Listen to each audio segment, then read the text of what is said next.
First of all, I would like to say rest in peace to Ed Charles, and for those who do not know who he is, he was a member of the 1969 Miracle Mets. And he was brought up, he played, I think, 5 years with Kansas City Royals, and he spent the last 3 years, I think, with New York Mets. Or Kansas City Athletics, sorry. Kansas City Athletics before they went to Oakland and became the Oakland Athletics out there. And so he started off at Kansas City Athletics, and then right before they moved from Kansas City to Oakland, he was traded to New York Mets and spent the last 2 or 3 years with them.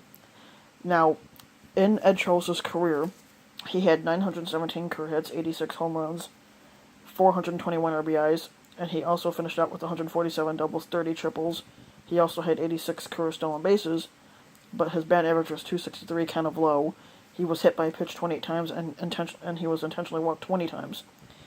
Now, also on the other hand, back during when baseball first started, teams didn't necessarily, like even if you were batting really well in the minors, the minor league teams actually were not under obligation to send you to the majors if you were doing good, which is one of the reasons why Buzz Arlett missed out in his career on playing. And for anybody who doesn't know Buzz Arlett, he spent most of his career playing in the minors, and only once in his career did he ever appear in the majors, which was the 1931 season, where he only played that one season in the majors and then would get sent back down right to the minors and then finish out his career there. And now Ed Charles, he only played 8 years in the majors, 1962 to 69, and he spent his first, I think from what I remember looking up on the page, he spent his first 8 or 9 years in the minors before he ever made it to the majors.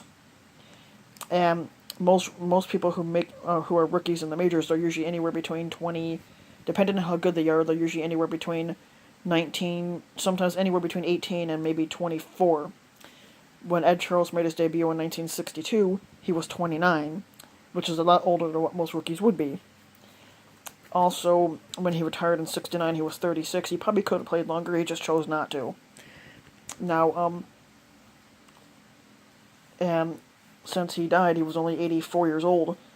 But I'm not sure who all was a member of that Miracle Mets team, but he was one of the guys that died. But, now I want to put something else in there too, because this is another deaf thing, is Tom Benson, who was the owner of the New Orleans Saints and the stupid ass fucking team name, the fucking Pelicans, stupid fucking name if you ask me. But he was the owner of both teams, and he was only one of a few coaches to own a football team and a basketball team at the same time. Now even though he doesn't own a football team, but Jerry Reinsdorf is the owner of the Bulls and owner of the Chicago White Sox, so he's one of a few people to own more than one team. I think Mark Cuban is too. Mark Cuban is the owner of the Dallas Mavericks, and then there was some other team he owns. But that's about it there.